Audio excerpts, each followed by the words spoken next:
So I'm here and I don't know who owns this land. Federal government, state government, county or local government. Or do all of them have a portion of this land? I have no idea. But anyways, here's the satellites up here. And this can be used for security. So all these satellites can be used to put ADT and prevent people from using this for drugs and that. And they can put vibration sensors on the fences. Vibration sensors on the fences. So yes, you have to worry about storms, and then you have to worry about sound, but they can have noise cancellation. You're not looking for it to catch the sound. You want it to catch the physical movement of the fence, somebody trying to climb over. So you want vibration sensors, and in the poles you can put pressure sensors, because if somebody gets on the fence, they're going to put pressure on the pole. They're going to pull on the connections to the pole, truly putting pressure on those connections, and you can have pressure sensors and vibration sensors, and it sets off the alarm. So there's great opportunity here, especially by the Chicago River. And so, again, mostly black people lived here. They can do a leverage buyout and work with and go to NBA players or NFL players, and there can be a black investment club. I am not against that. And they can lease the land on a 100-year contract, say, from the city of Chicago, if they own the land. And then they can develop it. And if you have a 100-year lease, it's like owning the land. It's a triple net. You are responsible for all the improvements, all the deterioration, everything with the land. You pay the taxes and everything. So in a triple net, you literally own the property. You're responsible for everything with the property. It's maintenance, it's insurance, and so on. And a lot of landlords like triple net because they divest themselves of everything with the property. Oh yeah, when you do a triple net lease, literally you're divesting yourself of responsibility of the property, but you still own the property. But you don't pay taxes, you don't maintenance, you don't do anything. They don't call you at all. What they get is what they get, and they're responsible for it. And if it goes south, as the landlord, you have ramifications in the contract. You put standard wear and tear. Oh yes, you have to put standard wear and tear. So what is standard wear and tear? For basically whatever, like say you got a gas station, what is standard wear and tear with the soil in that?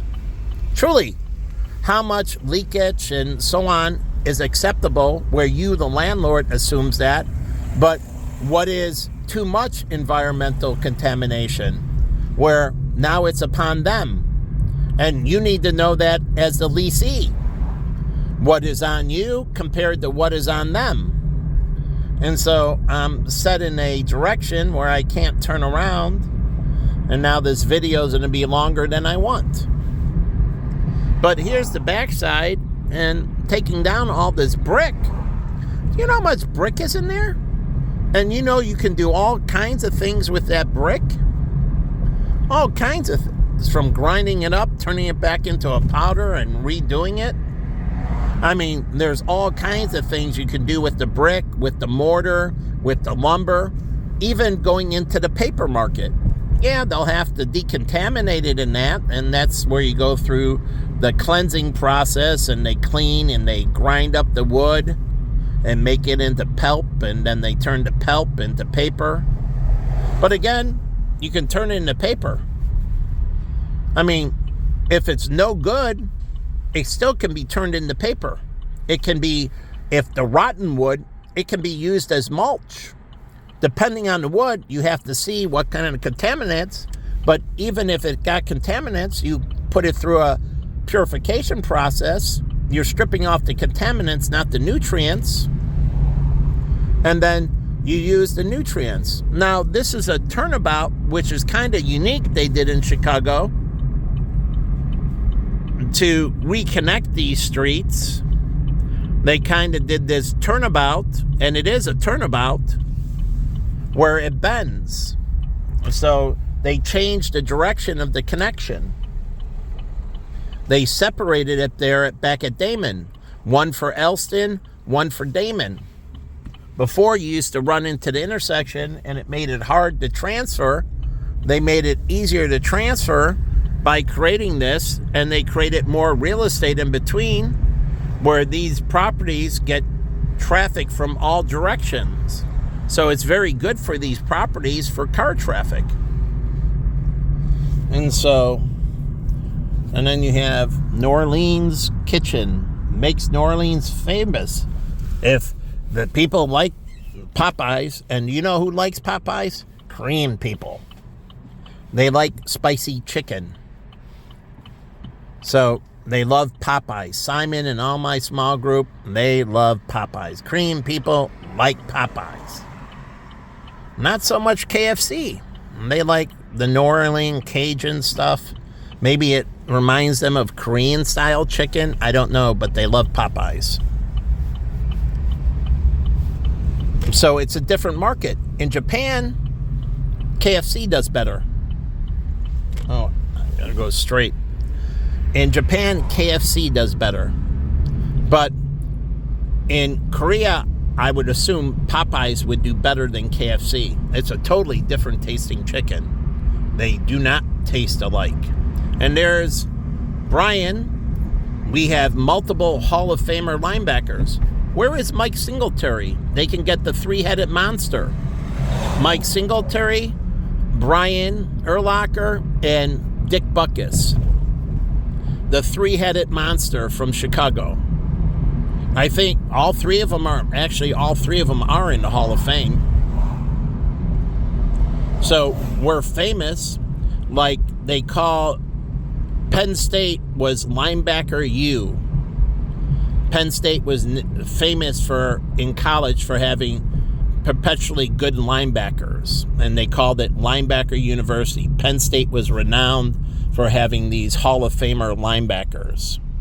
Well, the Chicago Bears are actually famous for having lots of Hall of Famer linebackers. So especially middle linebackers, like the greatest of all time, where Mike Singletary was the middle linebacker on the greatest defense of all time. So, again, I don't know what college he went to, but he was an undersized middle linebacker. Do you know that? Mike Singletary was an undersized middle linebacker. He overachieved. Mike Singletary was an overachiever, and he did it by using more of his mental skills. He wasn't as physically gifted as others, but he did it by putting himself in better places, understanding the game better. That's why Buddy Ryan liked him and made him his field general. He did, because Mike Singletary, smart guy. And so he could think through things. So he made him his field general. Brian Urlacher, of the three, Brian Urlacher was the best covering middle linebacker. Brian Urlacher could run a 4.5, basically right there, 4.5, maybe 4.4, but 4.5, say. He was our best coverage linebacker of all time, middle linebacker. And Dick Butkus was our best run linebacker. He was the best against the run, relentless against the run. And back then, they ran a lot. So Singletary, you would say, is the most versatile of the three. The most versatile middle linebacker we had. Truly. He could do pass coverage, and he could support the run, and he was more versatile than the other two. So they each are different, but when I'm down here, we're along the Chicago River, and I'm taking you by the housing project that was down here, that they have all this, like they can take out this swing sets and everything and reclaim them and redo them and reposition them somewhere else. So I'm getting moved fast through by the bus. I guess the bus likes the turnabout. But anyways, I'm going to put on the flashers. And since the bus wants to go fast, let the bus go by me.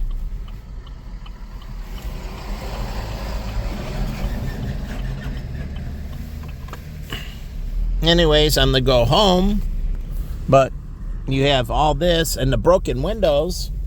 Well, you have to reclaim that glass, and that can go into concrete aggregate.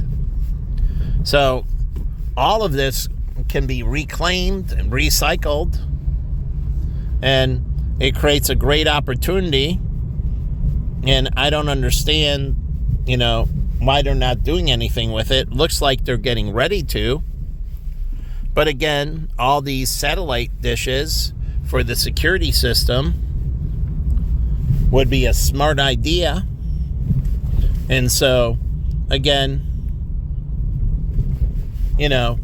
we can advance this. And you're talking people breaking in. How about kids playing on the site? Truly, yeah, sometimes kids do things that are more adventurous. Not the smartest thing. Like one time, the site that the kid fell in with the sand in front of the house, and it imploded and he got smothered in the sand. I was walking across the ceiling. Truly, I went up into the crawl space and was walking across, and I was walking on the beam, and I took one step on the drywall, and the drywall broke, and I fell to my groin area, one leg in and one leg out, and then I skimmed the inside of my leg a little bit and then hurt my little guys, and I never did that again. But I also learned that the drywall couldn't support my weight, and that to stay on the beams, and if I fall on the drywall, and they go through. So understanding pounds per square inch, structural integrity. And I realized not enough structural integrity with the drywall. But truly, I didn't go back there. But some other kid died, and he was a white kid, same property. They didn't fence it off. So when you're building a property, whether it was in Park Ridge or anything, you have to protect it. Like here. He's highly liable for pushing me out into the intersection. He has no right to stop there, and by law, he can't stop there, but he does stop there. And then I look at the driver being black, and then it reconfirms that black people must be really ignorant, at least really ignorant of the law. Because when you see people do stupid things, and you look at that, you think, wow, how effing dumb are those white people? If truly go around Asians and people, I've been around all the other races, and they think, wow, white people are really dumb. So, yeah, you can do things in so much, but when you see time after time after time, people start thinking, wow, black people must be really dumb. They must be horrible laborers. They must be really not good people. Truly, because you see all the bums, right? And then you think, wow, they really have diminished capacity. They feed into the negative narrative. You reap what you sow. So if you do a lot of bad things like the Italian mafia, do you know they used to stereotype Italian people? And everybody talks about, oh, well, they did it with the Russian mafia too, and they were all white, and they profiled them, and they stereotyped them. The Italians are involved in the mafia. Italians are criminals. But then it was okay because it wasn't racism. They were white, right? But they stereotyped them. We have the Al Capone tour and everything else, and that's fine. It's in the past in that way. But they stereotyped them, and some reason it was okay. As long as it was a white person getting stereotyped and getting the negativity about them, everything was good. Truly, like they stereotyped, they constantly, like Dexter. White men are serial killers. Well, what does Dexter show? white men being serial killers. And so they constantly stereotype. But the funny thing is, it's okay. And when you're Aryan Nation, neo-Nazis, skinheads and that, and these people that recruit people for the group see this unfairness and they leverage it. That's why our court system has to be just and it needs to be transparent. Where rulings, they actually have to go out there and people can read them on an international basis. How did they rule and why did they rule this way on the O.J. Simpson in the criminal trial compared to the civil trial?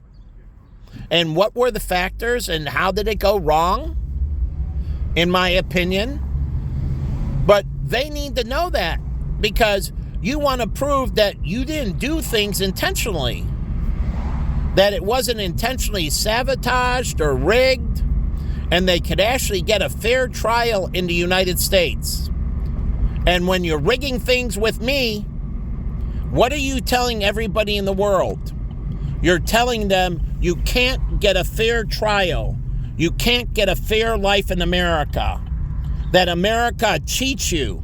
You can be pure and honest and good and do all the right things, and America will lie, cheat, and steal and deceive in any way to take advantage of that person. What do you think they think of Jews? Ask any Jew. This has been forever used against them with Jesus and the disciples. They did it, and they suffered to this day for that. That's why I told Israel needs to make a public statement of apology and everything. And they need to make reparations, making honor to Jesus and the disciples, and recognizing their death and how it was wrong and the injustice. And the Holocaust Museum should be recognizing the Holocaust against Jesus. They were all Jews that we as Christians admire. They were all Jews as we as Christians look up to and admire. We followed Christ. And so they can only help themselves and take away the power. But if they don't want to do these things and get down on their knees and take their licks and their atonement and everything else, well then, there's going to be forever used against them. And Jesus was stating this to them. If you look at what they were telling them, they were stating this to him. He was stating this to them a long time ago. And the Pharisees killed them to shut them up. So are you teaching the world that you're a fair place by what you're doing to me? That you strip me of my possibility of getting a wife, a child. You took away my career. You intentionally gave me diabetes, intentionally gave me arthritis, intentionally gave me neuropathy and everything else. You did it to me. So you're telling the world how fucking unfair you are. And they're supposed to believe in you with $100 trillion direct and indirect investment. They're supposed to believe in you. I wouldn't trust you as far as I throw you. If I was them, I'd be pulling my money out. Fuck America. They did what to Michael Olson? They're doing what to him? They stole his ideas. They had people attacking him left and right. They belittle him. They spit on him. They disgrace him. They steal, lie, and cheat him every day. They terrorize him. They invade his mental space.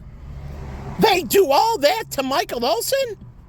How can I believe in this country? They're a bunch of devils. They're as evil as the day is long. Because that's what I would think. And they wouldn't be wrong. Because if you're actually doing this to me, you would be the most wicked people to ever exist on the fucking face of the earth. You are pure evil. My life reflects your evil. If my life was going well, then it would reflect your goodness. But you want my life to reflect how evil you are, how putrid you are, how disgusting you are. Every single day. And you're telling the world that by your actions against me. Directly and indirectly, you're communicating how incredibly wicked you are. How many times did you try to kill me? I can't count the times. It's too many to count. So you think you would be repenting and it would be zero tolerance with me. And anyone that did anything I disliked, they would be done. That would be their last day on earth. It would be immediate termination time. But you don't have a zero tolerance rule. But removing the zero tolerance in manufacturing, we moved the zero tolerance in NFL and NBA and zero tolerance all over the place. But no zero tolerance for wrongs against Michael. It's like the purge and the forever purge. I'm going on 10 years that you took away my masters, you took away my planning, you took away my assets under management, you wrongfully terminated, you threatened my life in the Uber. He threatened to kill me many times. I get threatened to be killed on the streets in Buffalo Grove. Everywhere I go, everybody's threatening my life constantly. Is that what you're communicating to the world? That this is a vigilante state, a banana republic? That they can threaten your life in any way, anyhow, whenever they want, however they want? Because you're showing the world who you truly are through me. Oh yeah, you are benchmarking who you truly are through me. And it's pretty freaking disgusting. And there's only 100 trillion and more on the line. But you think you're winning. You're losing in every freaking way. Why would I ever trust you? You are backstabbing, lying, cheating pieces of filth. Maybe Iran is right in their statements that you're the great Satan.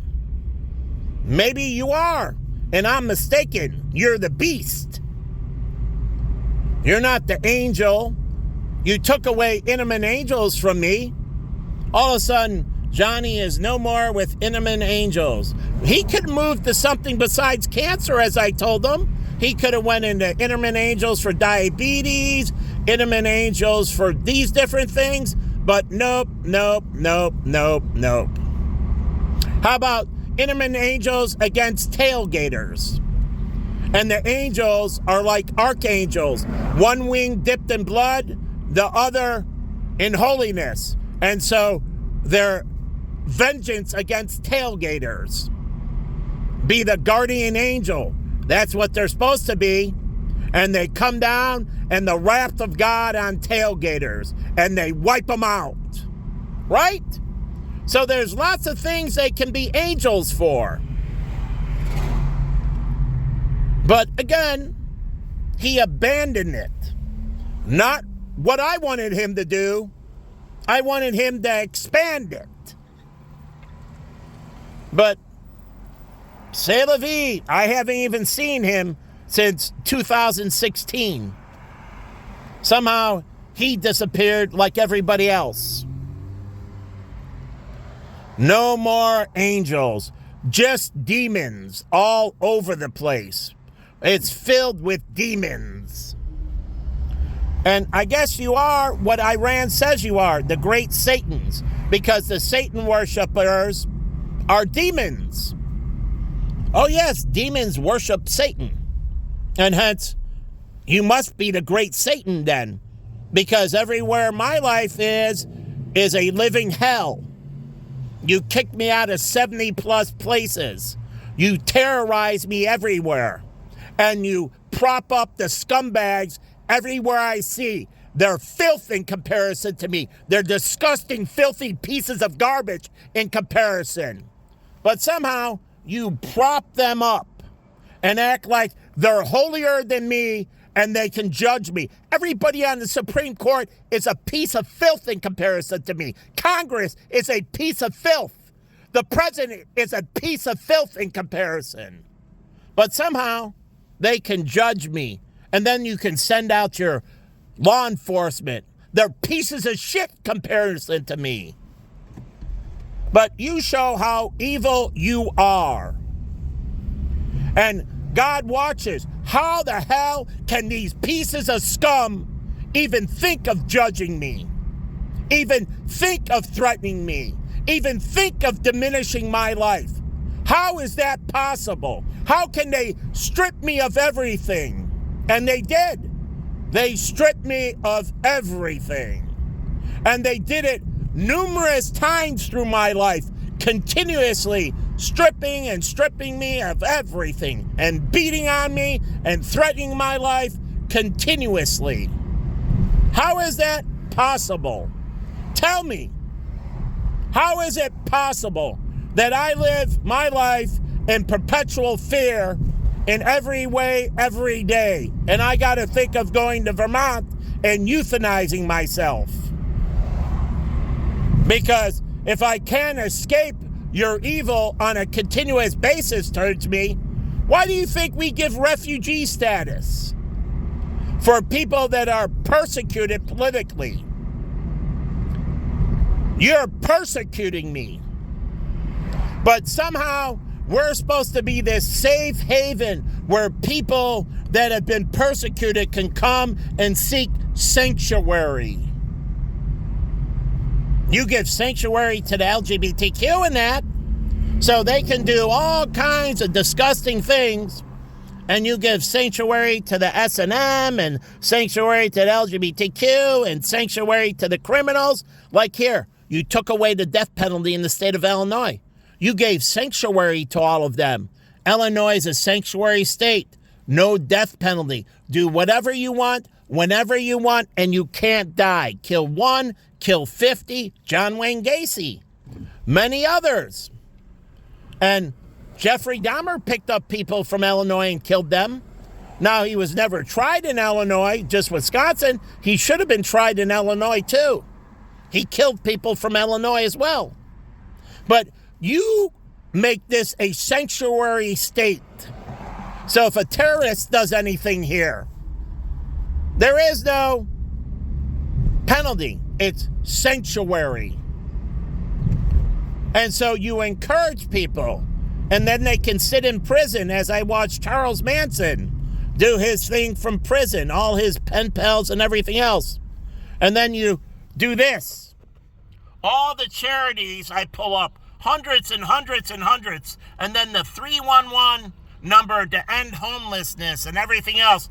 And then you roll out the guy on the corner. Everywhere I go. Interesting. And it's a simple phone call, right? 311 to end homelessness. But you roll out the bum. Wow, you're so advanced. It's right there in a simple number, and it's to end the coalition to end homelessness. So why is there any homeless? It's a simple phone call, and it's all over with him. So why is he there? A simple phone call. As I took people in off the street to Pacific Gardens, I brought them in. They have room. They were willing to take them. Anyone I brought to them, the door was open, and they told me, anyone. So I don't get it. They were more than welcoming, and those people, they ran away, and they told me they don't give snacks. They do. I asked them. And they give 3 square meals a day, and they have snacks. And everything, they told me that the reason that they don't want anyone going to tell them when to wake up and when to go to bed and to do chores or anything else. They didn't want to do anything. But my response, do you have that kind of money? No. Okay, so you got to work for a living, right? Yep. Okay. So somebody's going to tell you what to do, right? Yep. Somebody's going to tell me what to do. But out here, I hustle them. I hold up a sign and they take pity on me and give me free money. And then I can go to any of the shelters I want. I can go to any of the soup kitchens I want. They have all these freebies for me. Everybody giving me everything. I went around Chicago for years. This is not one testimony. This is all of them. I had food in my trunk. Wholesome, nutritional bars and everything that I ate. Because I was trying, watch my weight in that during my first. And they threw it back at me and said, I'm not eating that shit. Give me money. Hold it. You told me you were hungry and wanted food. I popped the trunk. I had an assortment of food in my trunk for the homeless. I went around Chicago and had different food in my trunk for the homeless. Any of the homeless could eat. Any homeless, I asked them. I did. Here, I'll pull over. Here's my trunk. Here's an assortment of food. It's all sealed. Bottles of water sealed. Nut bars, all this other stuff, all sealed. Tamper-proof. I know you'll be afraid. Maybe I tampered with it. Maybe I'm trying to hurt you. Maybe it's poison. And then the funny thing is, what did I hear from the Muslim where I went to volunteer on state and we were giving food? They thought there might be poison in it. The Muslims might be poisoning the food. And I told her, she told me, I should say, and I said, oh, that's very bad for the Muslim community, thinking that Muslims might be poisoning the food. You know, there's a bunch of Muslims that have restaurants and that, and that these black people and the black homeless people were throwing it away. And she asked them, and they said, well, you're Muslim, you might be poisoning my food. So the black homeless wouldn't take their food. I watched. We went to deliver the bags across they said, go over there, buy all these, and they throw out we give them, and we spend this time making it. I was there, and I made it with them, and they throw it out right in the garbage. And they said, because black people think that Muslims could poison their food. I said, you got a really big problem that Muslims could contaminate food. What are you doing? What are you doing at the mosque? What are you doing in the Muslim community to assure people? Do you know this is one of the biggest points in China? I'll show you. They purchased pork from the United States, a pork producer. Why? They were afraid of contaminated food in China. They were afraid of contaminated food. Now, think of this. China's doing international food sales. My South Koreans, I found out, were afraid of contaminated food coming from China. Tainted food coming from China. The South Koreans, they stayed away from Chinese food products because they were worried about the manufacturing. And China itself was worried about its domestic manufacturing and potential food contamination. So they purchased the largest pork producer in the United States so they can make sure they trusted the United States not to contaminate the Chinese people. And you say, China wants to go to war against us. They just made the single largest investment in the food product industry history, buying this pork producer that supplies substantial pork to China. They're worried about food contamination. That means they trust America, the military in that, won't taint their food and poison the Chinese. They put a lot of faith in America. When you buy foreign and we ship in, we're putting a lot of faith in those countries that they're not doing that to us. So mutual protection, mutually self-assured destruction, like the nuclear bomb. So they didn't launch at us, we didn't launch at them, Because if they poison our food, we poison their food, we all die. So mutually assured destruction. So even that they understand. They can't go back to Afghanistan when the Russians poisoned the water in Afghanistan.